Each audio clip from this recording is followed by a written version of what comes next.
warahmatullahi wabarakatuh. Kami dari kelompok 4 akan mempresentasikan tentang pembelajaran TIK di SD.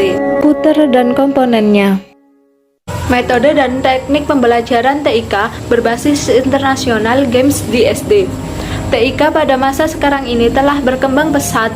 Perkembangan teknologi ini dapat membantu manusia dalam berbagai aspek kehidupan dan pekerjaan. Pendidikan merupakan salah satu bidang yang memanfaatkan TIK sebagai media pembelajaran untuk membantu kegiatan belajar mengajar. Bahan dan alat yang kita kenal sebagai software dan hardware tak lain adalah media pembelajaran. Pentingnya media yang membantu pembelajaran sudah mulai dirasakan oleh guru dan pembelajaran, apalagi di saat-saat seperti ini. Pengelolaan alat bantu pembelajaran sudah sangat dibutuhkan. Kualitas pendidikan sangat penting karena akan menentukan kualitas penerus bangsa yang selanjutnya akan menjadi pemimpin bangsa di kemudian hari. Kualitas sumber daya manusia yang meningkat akan terwujud jika menempatkan pendidikan sebagai sarana pemacu dan alat bantu pendidikan. Akan mempunyai arti serta tujuan dalam peningkatan sumber daya apabila pendidikan tersebut memiliki sistem yang relevan dengan pembangunan dan kualitas yang baik dalam proses maupun hasilnya. Mutu pendidikan perlu ditingkatkan dengan adanya pembaharuan di bidang pendidikan. Salah satu caranya adalah melalui peningkatan kualitas pembelajaran, yaitu dengan pembaharuan pendekatan atau peningkatan relevansi metode mengajar.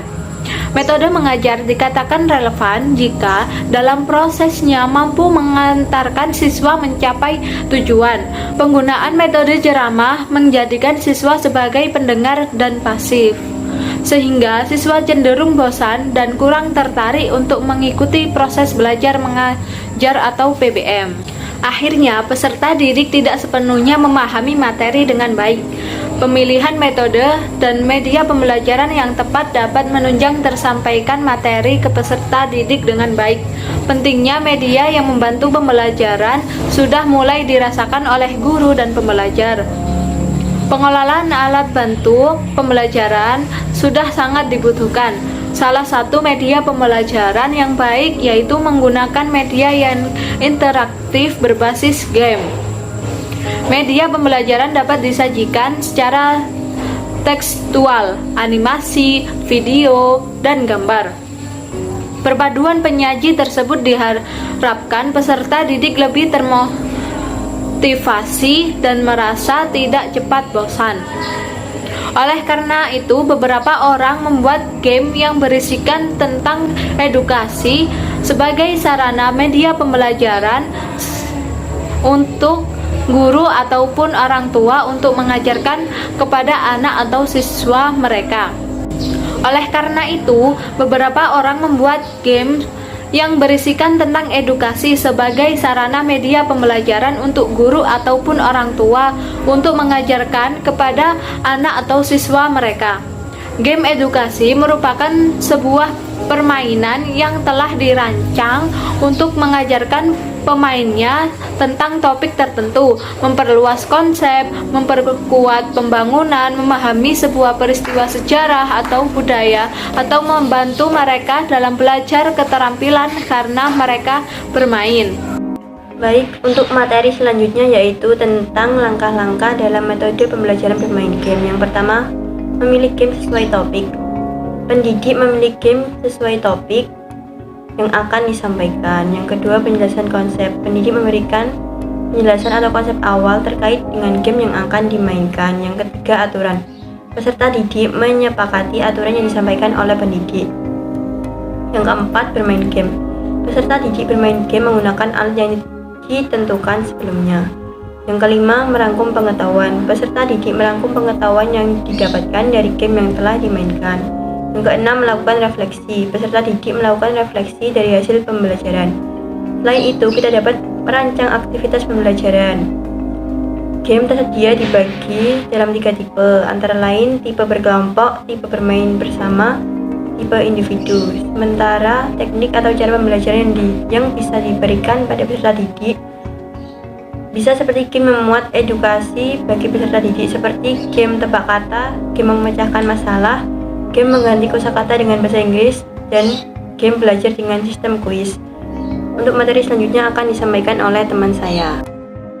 Di sini saya sebagai pemateri ketiga akan menjelaskan tentang tahapan-tahapan dalam pembuatan pembelajaran berbasis instructional game. Yang pertama yaitu karakteristik instructional game, yaitu tahapan-tahapan yang harus ditempuh dalam pembuatan instructional game sebagai model pembelajaran, yaitu yang pertama, tujuan. Setiap permainan harus memiliki tujuan, yaitu tujuan pembelajaran yang telah ditetapkan. Pada beberapa instructional game, tujuan diidentikan dengan pencapaian skor yang telah ditetapkan. Yang kedua yaitu aturan. Aturan yaitu penetapan setiap tindakan yang dapat dilakukan dan yang tidak dapat dilakukan oleh semua pemain. Aturan tersebut akan berubah sewaktu-waktu tergantung kondisional untuk menghindari kelemahan-kelemahan pada proses pembelajaran atau bahkan untuk membuat permainan tersebut lebih menarik. Yang ketiga yaitu kompetisi, seperti menyerang hewan, melawan diri sendiri, melawan kesempatan atau waktu yang telah ditetapkan. Yang keempat yaitu tantangan atau penyediaan beberapa tantangan, seperti pada Ordeal of Hangman, yaitu tujuannya untuk menebak kata yang tepat dan selanjutnya akan digantung bila melakukan kesalahan. Yang kelima yaitu hayalan. Permainan sering bergantung pada pengembangan imajinasi untuk memberikan motivasi kepada setiap pemain. Yang keenam yaitu keamanan. Permainan menyediakan jalan yang aman untuk menghadapi bahaya nyata seperti permainan peperangan. Yang ketujuh yaitu hiburan. Hampir semua permainan untuk menghibur para pemain dalam proses pembelajaran itu berperan sebagai penumbuh motivasi dalam setiap pemain. Sekian dari saya, akan dilanjutkan oleh pemateri selanjutnya. Tujuan penerapan model pembelajaran memanfaatkan game pendidikan. Model pembelajaran memanfaatkan game pendidikan digunakan dengan tujuan agar pembelajaran di kelas berlangsung dinamis dan menyenangkan. Peserta didik lebih bersemangat dalam melakukan aktivitas belajar. Dengan menerapkan model ini, diharapkan pembelajaran tidak lagi berpusat pada pendidik, tetapi berpusat pada peserta didik juga. Agar tujuan pembelajaran dapat tercapai secara optimal, maka pendidik perlu menyiapkan model pembelajaran yang cocok dengan pendekatan game tersebut.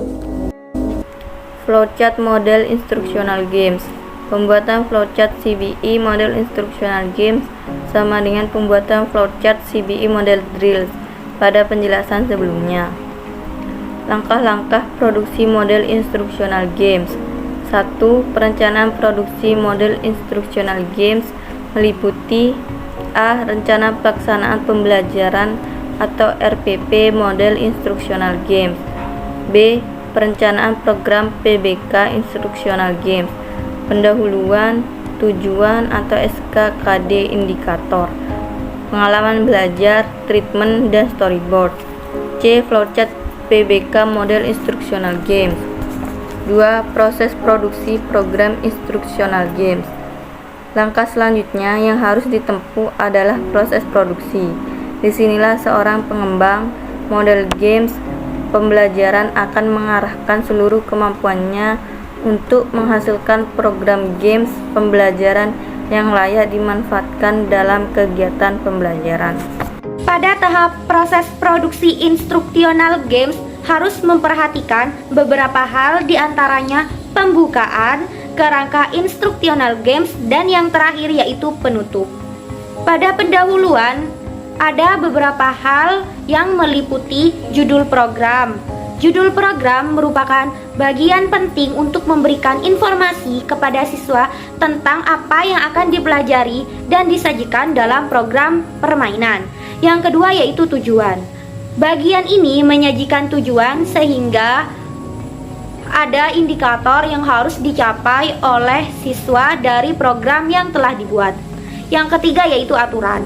Aturan berisi petunjuk tentang informasi cara menggunakan program yang dibuat dan diusahakan agar siswa mampu mengoperasikan instruksional games tersebut. Yang keempat yaitu petunjuk bermain.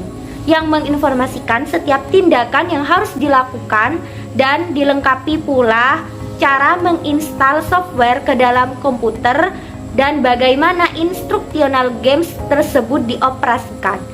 Yang terakhir yaitu pilihan. Pilihan ini berisi siswa mau terus bermain atau berhenti.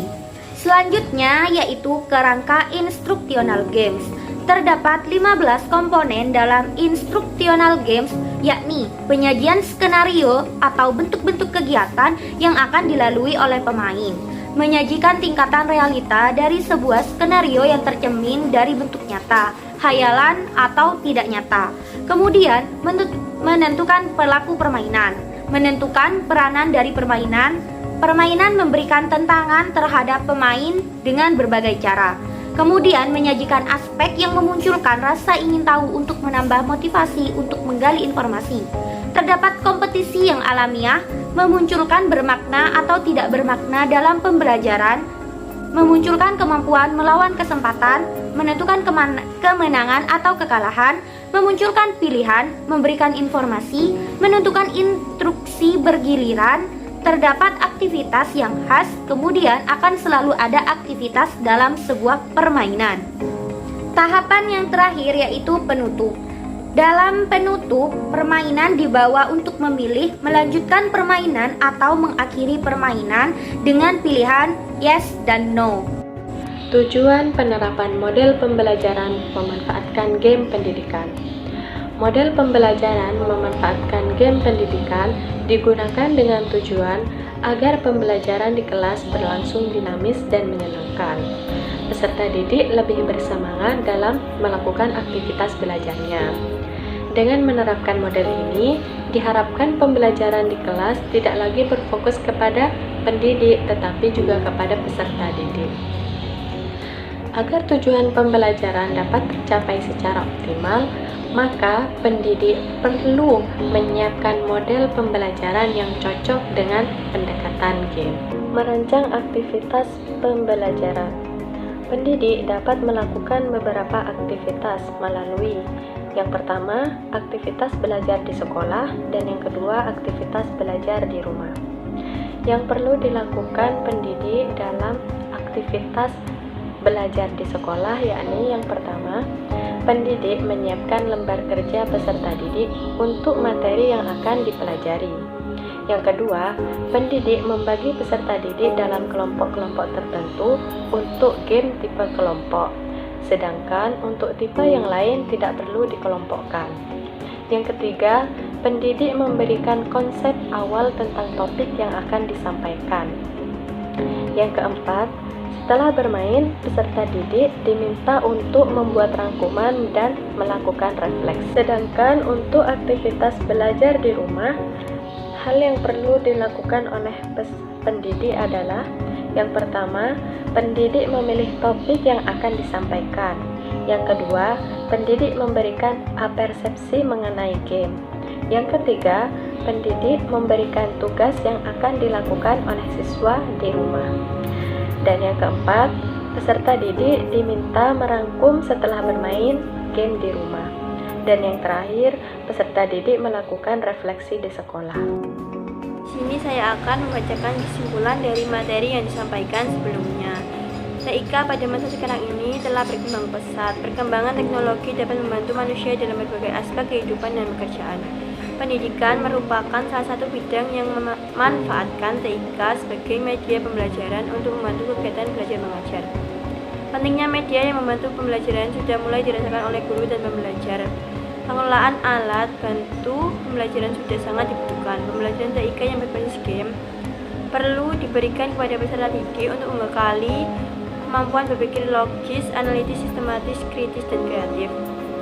Jika pendidik masih melakukan pembelajaran dengan paradigma pembelajaran lama dalam arti komunikasi satu arah, maka pembelajaran cenderung monoton sehingga mengakibatkan peserta didik merasa jenuh terhadap pembelajaran. Sekian kesimpulan dari saya, kurang lebihnya mohon maaf.